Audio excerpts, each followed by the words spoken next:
Okay. It's really annoying to have to cut these videos up when you're talking about this kind of shit.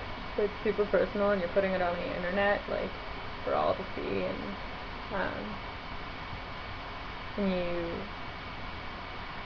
you have to say it. I don't know. It's really annoying to have to cut it into sections and refocus. Anyway, I'll do it. I'm doing it. Nothing better to do, really.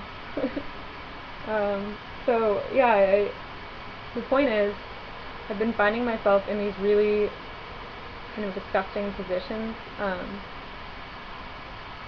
really degrading, really pathetic in the sense of what the word actually means, not in a judgmental way. Um, and also sometimes, like, I'll find myself having these odd, unwelcome, nice thoughts about myself, like, and it's mostly when my body is in serious distress. Like, I have to kind of, like, treat it like a horse. Like, it's okay, just rest. Like, okay, don't look up yet. Okay. Okay, you can try putting your head up. Oh, nope, put it back down. It's okay. It's okay, you're just gonna rest, and then you're gonna go and do this. Okay, that's okay. I mean, that's the way that I talk to myself sometimes, and that's the way I coach myself to sleep right now. And sometimes even, like, with terms of endearment, like, and those are the most heartbreaking times for me, because I realize that I'm treating myself like I'm gonna die. Like, I'm treating myself like a child. I'm treating myself like I could treat myself if I weren't dying. Um, and if I were to do that all the time, maybe like I wouldn't be um, in this position. So I've been having some realizations. So then, in this moment, all of this kind of just comes to a little head, and I'm sick as fucking hell. And I decide I'll call the treatment center that I've been checking out, that I actually have been calling anonymously, like, without giving them my name, asking them questions, because a good friend of ours, some of you on LiveJournal know her, Lauren LiveJournal, or not on LiveJournal, on YouTube, Lauren LiveJournal is her name.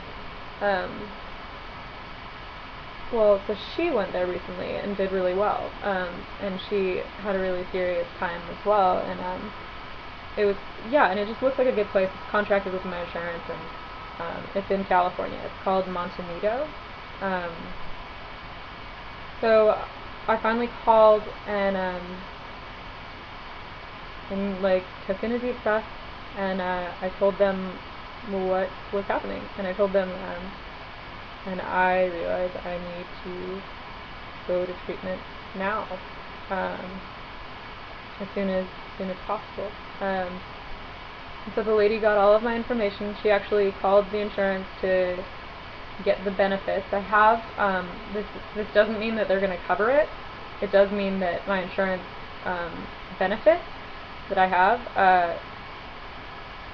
if they were to authorize it, do cover it. 100% residential treatment. I have residential benefits, with a $250 deductible, which is really, really good. The problem is that sounds really good, but it's not going to be good unless the insurance authorizes it, which they often don't. So that's the problem with insurance companies. They can sound good, they can make case, but they don't have to authorize it.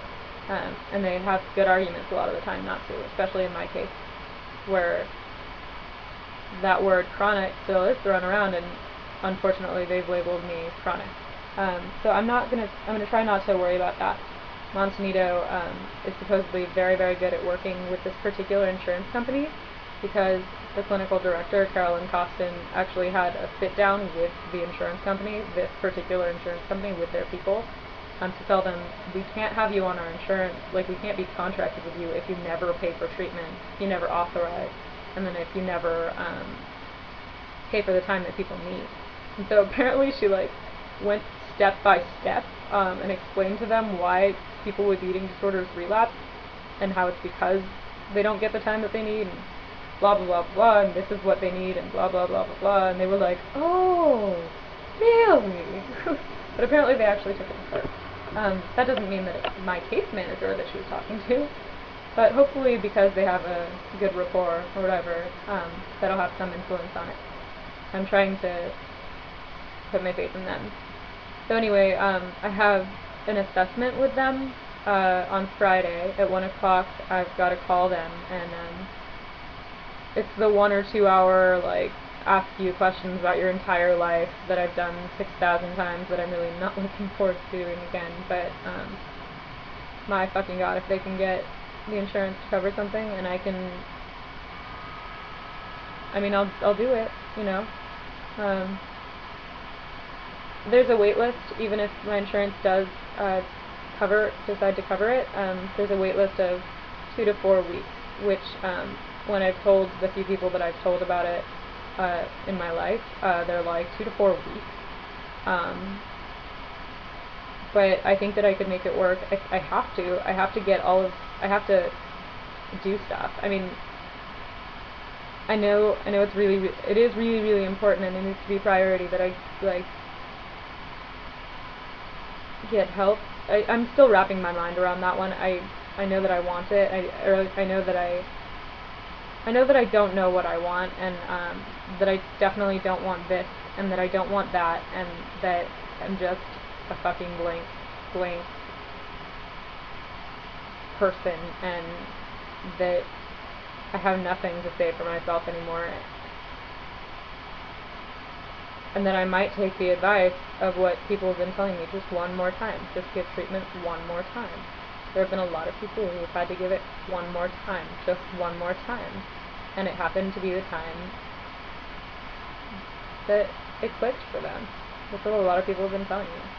So, anyway, but I do have to, like, give my 30 days notice and get all of my shit into some sort of shed or storage space or something and clean this fucking place up, which is disgusting. I need to get help to do that, which is going to be embarrassing. But I guess it's obvious I'm a wreck anyway, so I just don't think people realize how much of a wreck until they saw it physically. It's just kind of a shame, you know? And,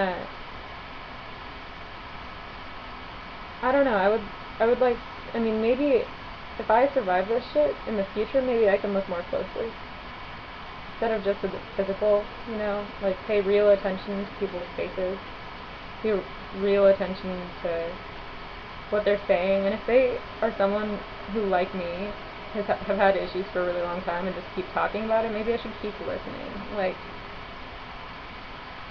they're not lying, you know? It shouldn't take physical proof. At the same time, I know that people, you know, people mean well, and they love me so much, clearly, and I'm very lucky. Wow, I really am going to have to make a 4th video? Really? Okay.